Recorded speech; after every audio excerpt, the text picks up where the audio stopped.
Hi everyone, I'm Ketra Veloso and welcome back to On the Job. Today, I'm joined by Danielle Harvey-Wilson, who works in talent acquisition with a clear mission to help students and early career professionals find their place in the world of work. Her journey here wasn't planned, and that's exactly what makes it so relatable.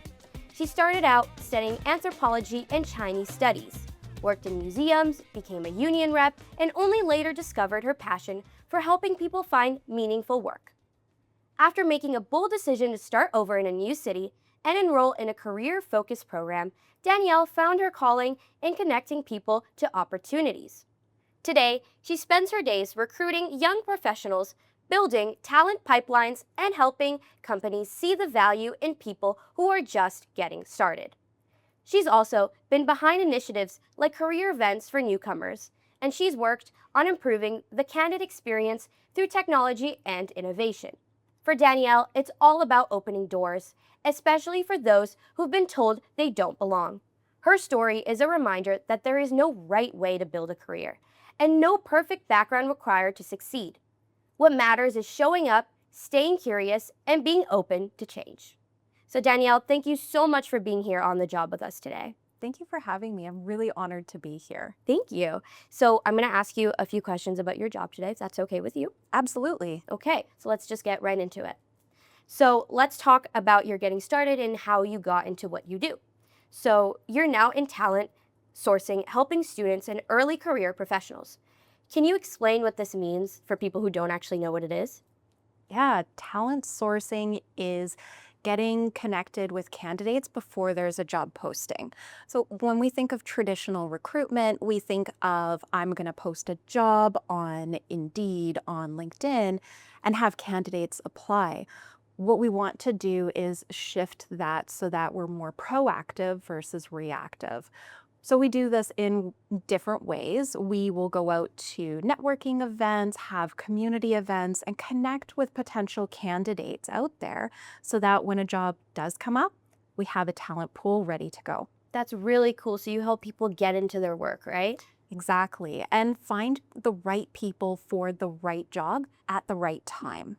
That's wonderful for people who are like just starting out or people who want to go into any other job, right? Absolutely. It's a great way for us to see who's out there before the job is ready for them. That's wonderful. So you help a lot. We try to. Okay, so you started out studying anthropology and working in museums. What made you realize that this was the right path for you? Because this isn't a job that you like think of when you're young. No, it's not. So I think I had this in me all along. So as I was going through my early career working in retail, I was always interested in, well, how are they structuring these interviews? Where do these questions come from? How do you schedule staff? And so as all of these questions were going on, I also had an interest in learning about humans. So that's where anthropology comes in. That's the study of humans. And that includes biological anthropology, where you study the evolution of humans, but also cultural anthropology, which is really where I excelled. And when we think of the business world, that's where the connection is between cultural anthropology and then culture in businesses. So I did go into museums. I absolutely loved working with collections and artifacts and with donors, getting exhibits set up. What really sparked the change was my time as a union representative in the museum I worked at. So tackling some of the more human resource related questions as I was a union representative sparked I should probably take a course in this. Oh, this would be really interesting. I didn't think I could do this full time.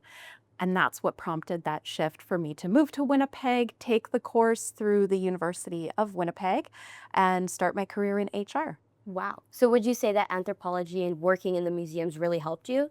It absolutely did. Anthropology was a huge bonus to have, and learning about different cultures and how they interact with each other and how culture grows. And it's very applicable in the workplace when we think of different people coming in from different cultures, with different backgrounds and lived experiences, and how they interact within the workplace. And then the workplace culture as a whole. How does that develop? What is it? So it's been very, very beneficial to have that background. I bet, and it helped a lot, right? Absolutely. Yes. So let's move on to some advice for young people, because I know that a lot of young people want to know about how can I get a job? What can I do in interviews? How can I build my resume? It's a bunch of questions. And I know personally when I took careers in school last year, it really helped me with my resume, but I still had questions. Yeah. So I'm going to be the one to ask for them.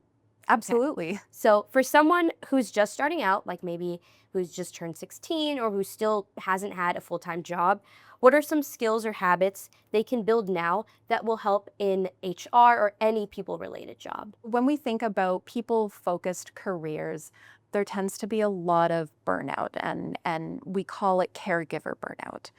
That can happen, I think of specifically like nursing. That's a very care-focused career. Definitely. In HR, we do care about people. We're there. It's human resources for a reason. So it can become very easy for us as well to have that caregiver burnout, to be consistently acting in between the company and the employee. So one skill that I found very valuable, and it took me a long time to learn, was to learn my own boundaries and to learn what I needed to give 100%. So I like to think of it as what fills my cup.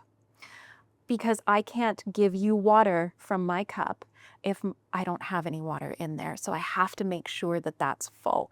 Whether that's taking some time for myself, knowing when my social battery is maybe drawn out, when I just need to put my headphones in so I can do some heads down kind of work.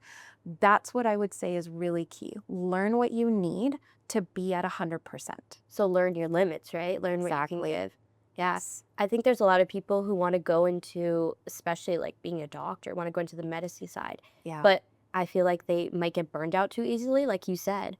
And so definitely taking some time and like reflecting on what your limits are. Exactly. 100%. And knowing what works for you, because there's no one size fits all. Sometimes when we talk about self-care, people say, well, maybe go for a massage. For sure, that could work for one person. Maybe what works for someone else is just getting out of town for the weekend. Or someone else might say, I just want to sit with a good book. So it's very individual and dependent on the person's interests. I agree. I totally agree. So what do you look for when hiring students and early on career professionals? Is there any specific skill or any job that you look for? I look for people who are hungry to learn. So continuous learners, people who want to continuously improve, the people that go out and say, this is going to be a challenge. I'm going to do it anyways. I'm going to learn it. I want to be challenged. So the way that I look for that through interviews is through behavioral questions. So those questions are, tell me about a time when. Well, they'll generally be structured like that. So what people can do is demonstrate that you can learn continuously, that you're always looking for new challenges, and that you can take feedback and you're actively seeking it and you can apply it going forward. Would you say that volunteering helps a lot in getting a job here in Canada or in Winnipeg specifically? Absolutely. Building a network is very key. So the way that you can build a network is by volunteering. It's by getting involved in different community organizations, in different groups, going out to specific career-focused events and meeting professionals. It's very key to have that strong network because you never know who's in a position to help you find a role and who might be talking about you in the room when you're not there. So how can you find people like that who can help you? By going out and doing that networking. So a couple of things, if you're currently in school, joining clubs is a really good way to do that, or joining student societies. Another way is to attend career events. If there's a career fair that's at your post-secondary, definitely go to those, meet different employers. But that's always not the best route for everyone. And for people, especially like myself, I'm an introvert. Going to big events can get exhausting. It can be a lot. It's loud. There's so many people and it drains my own batteries. So if there's anyone out there that they are introverts as well, another way to grow your network is to have one-on-one conversations with someone. So to do that, you can go to LinkedIn, you can connect with family, friends, and say, hey, I would love to have a coffee chat with you. A coffee chat is not an opportunity to ask for a job. It's a way to meaningfully connect with someone, to learn about their role, learn about the challenges that they face, and building on that relationship. And as you build that relationship, you'll find your network grows, and that's where those connections to land roles will be made. I agree. So I really am passionate about like communications and broadcasting. And I definitely joined a bunch of clubs at my school that I think would be beneficial. So it's nice to hear that these clubs help. Yes, And can you put those clubs on a resume? How can you say that you joined these things? I would absolutely put that on a resume. Mhm. So when you're taking a look at your resume, we have the traditional structure is to have your education, your work experience, volunteer experience. That's where I would put that in. And if you're involved in any projects, you can specifically mention that. So for example, if let's say someone doesn't have a part-time job, but they're involved in clubs and they're doing all of this work for their clubs or societies or working on projects, highlight that in your resume and highlight those skills, those soft skills. I like to call them professional skills, actually, but highlight those because that's what employers are going to look at and that's what could land you a role. That's good to know. I have a lot of people who want to go into specific fields, but they don't know where to start. And so it's nice to know that like just the clubs itself, something so simple that you can join at like school helps. Yes, it really does. That's good. So moving on, a lot of young people get nervous about interviews. It's hard sitting talking in one-on-one knowing that you might not get accepted. Do you have any tips for standing out or feeling a little bit more confident?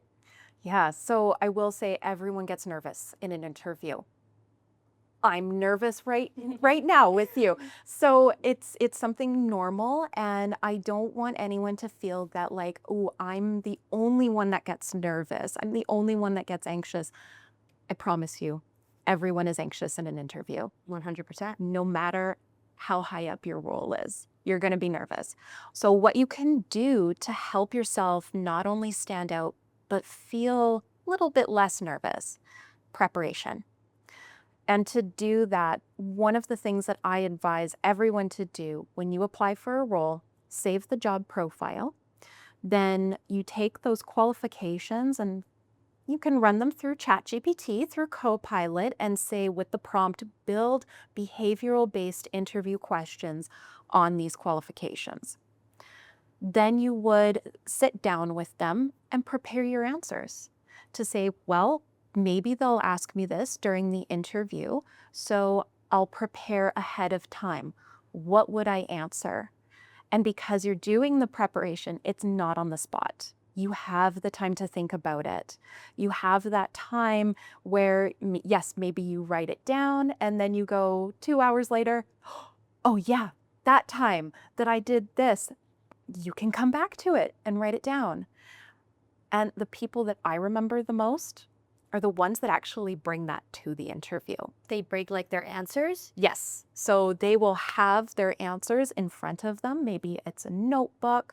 They might be writing down questions and they have their own questions for me prepared. And the best thing to watch is someone crossing off a question and going, oh, you already answered that one, so I'll move on to my next one. I love seeing that preparation. That's wonderful. That's good to know. I know for these interviews, I definitely prepare a lot, reading over the questions, making sure I'm getting them right. And I feel nervous too. Like it might not seem like it, but I do. And so it's nice to know that like other people out there are also nervous and that there's also something you can do, Exactly. to feel a little better. Yep. Definitely. So what are some common mistakes that you see young people make in job applications or interviews? We talk about what you can do. What are some things you shouldn't do? So for resumes, the biggest mistake I see is not tailoring your resume. You really want your resume to be tailored for the specific position you're applying for. It's better to apply to 10 jobs with a tailored cover letter and resume than to 100 with a generic resume and cover letter.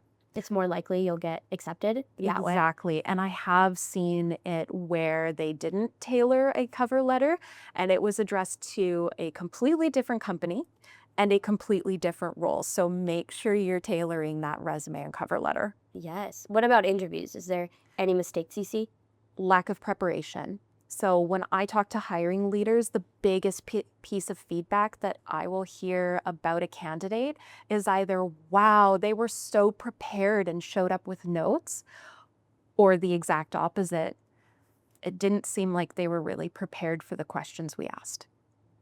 So preparation is very key for those interviews. And you said that you could make notes. That you Exactly. can bring things. I never knew that you could actually bring notes to an interview. You can absolutely bring it. That's insane. But do you recommend like reading off of it or more like just having it there in case you need a peek at it?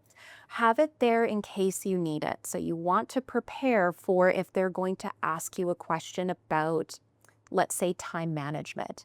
You want to have examples of your time management skills there and ready to go when they ask the question, depending on what they're asking for in that question. Oh, okay. And do you recommend like saying, oh, I volunteered for this and this is what happened? Or like specifically mentioning a time when it happened? Yes. So what we advise for responses to behavioral questions is to use the STAR method.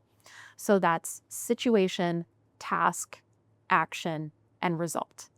You want to be specific about where you gained these skills, the action that you took, and what was that outcome.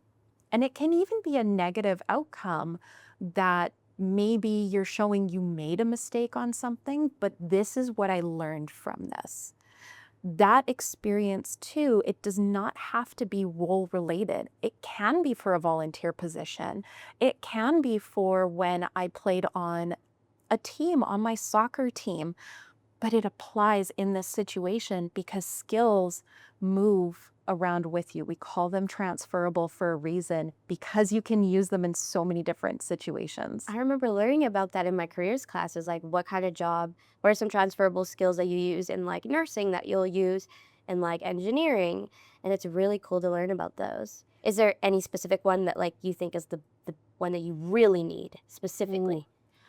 I would really say that continuous learning mindset, that I'm going to always challenge myself with something new. I want to learn something new. That's really the biggest one. Okay, that's good to know. Thank you. So if a young person doesn't have much work experience, like for example, I haven't had a full-time job yet, what can I do or what can they do to stand out? A couple of things. So we mentioned putting volunteer and club experience, groups, social groups experience on your resume, showing where you are getting some of these transferable skills. And then the other piece is building your network. So that's really big. You want someone who can talk about you in the room when you're not there. And we really only get those people when we develop relationships with them. So to give an example, now that I've met you and maybe I know someone who is looking for someone to host a podcast, I can recommend you. So these are some of the ways that networks can help you develop in your career. That makes a lot of sense. Thank you. Thank you so much. That helps a lot for people who don't know what to do to stand out. I have a lot of friends who are wanting to get jobs this summer because as you turn 16, you're looking for jobs, you want to get some extra money, and someone who has more work experience could be hired, They would prefer them over someone who's just starting out. Potentially, yeah. And it is really challenging out there. I won't lie and I won't sugarcoat that. I have seen job postings where I get 300 plus resumes. Wow. So there are a lot of applicants that are out there. So building that network is very, very key. So to move on to the next question, how do you balance school, life, and work at the same time? If you know someone who has that answer, can you let me know? It's a hard question, I know. It is. So I won't pretend that I'm any good at this. But what I try to do is prioritize. We all have different priorities. And to manage our time, absolutely, I can put it into a schedule and I can make everything have like a nice little block.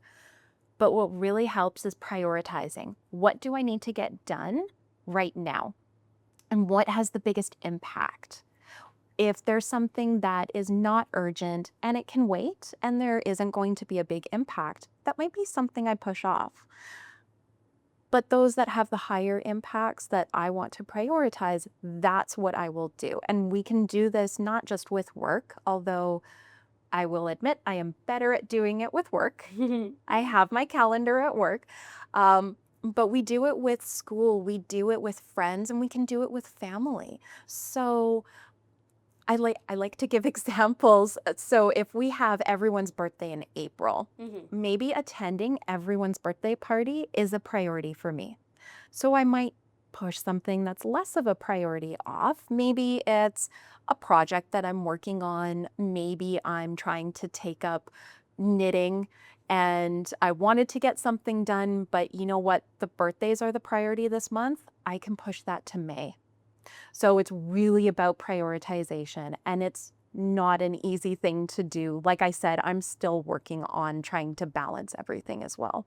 And speaking of balance, is there any way that you can tell like your boss, like, hey, I won't be able to cover this shift? Is there a nice way to say that? Because I know there's a lot of people who might have a test next day and they want to study, but they also have a shift that same night.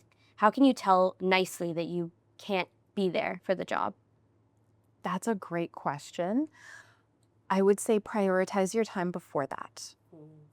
So if you're going to commit to work, it is a commitment. And if, let's say, studies do need to take that priority, it might be time to rethink the shifts that you're available for so that you do have time to study. It's really about what is that priority. And you also don't want to break any commitments that you've made as well. So what I would say to that person is to maybe reevaluate and see, is this something that I can balance? And if not, it might not be the right time for a part-time job. That makes sense. Try and get some shifts on the days that you know you're not going to be studying, or maybe on the weekends, right? Exactly, because you also have people in the workplace that are counting on you as well. Definitely. And I would say to have an open conversation with your leader. Let them know, I have exams that are coming up. Hey, I might not be able to take all of these shifts this week, but I can bounce back the week after that. Being upfront and honest and open with your leader creates a lot of trust. And no, not every leader is going to react the same way. And hopefully you have a leader that is a bit more understanding and can make those adjustments. So it's all about communication. It is. Definitely. So let's move on to the job today, what you do. What's the most rewarding part of your job, you'd say? It's doing offer calls. I love hearing the excitement in people's voice on the other end of the call when I get to phone them up and say, we want to offer you this position. They are so excited. They are so ready to go. It really makes my day. Those are some of the best days. Another thing is hearing about how great a work term went for a student, or hearing how they felt welcomed, how they felt like they belong. They learned so much during their work term. I won't lie, I save those emails for when I do have tough days and I can look back to say, this makes it worth it. This is what makes me happy in my role. It's all about other people's happiness, right? Helping other people. Exactly. It's wonderful. And then on the other hand, what's like a difficult thing about your job? Something that makes the tough days tough? Saying no. So in two different ways. So the first way is saying no to projects. I get very excited about new ideas. I would love to implement every idea and take on every new project. And I do have to learn where my boundaries are. I only have so many hours in the day and so many things that I can prioritize. So I have to learn to say no sometimes, or not right now. And on the other part of that is saying no to candidates.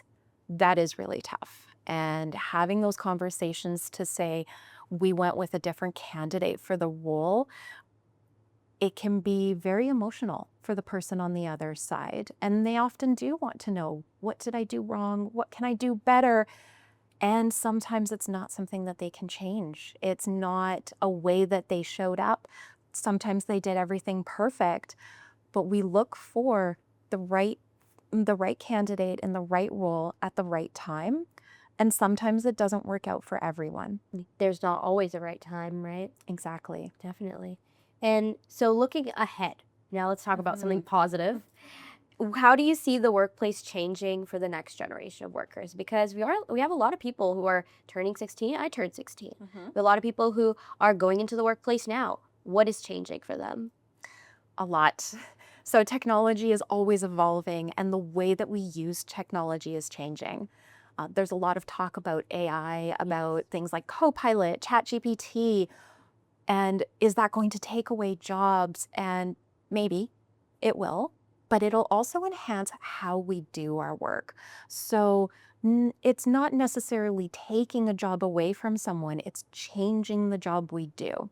So if we think about throughout history, we've had technological innovations, things like typewriters, and then we change that into computers. Yeah. And suddenly we have maybe a calculator that's available. So it changes how accountants do work or how an administrative assistant does their work, and they might be freed up to do something different or add to their role. That's how things are changing for the next generation right now. That makes a lot of sense. Maybe at the time, the computer wasn't seen as a good thing, but like, look how many things we've done. Potentially, yeah. Or emails, getting rid of memos. Those are all things that technology has improved on and has changed about how we work. And it's the same looking into the future. That makes sense. So what's one thing you wish that you could tell yourself back when you were in high school or back when you were in university? Looking back, what would you say?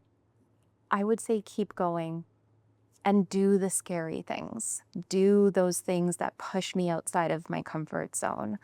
I had a baby during university, and it was challenging to balance both being pregnant during my 3rd year and being a new mom during my 4th year. I would tell her, keep going. It's gonna get easier. It's gonna get better. We're going to grow from this. Yeah. And do the things that, yeah, they're scary.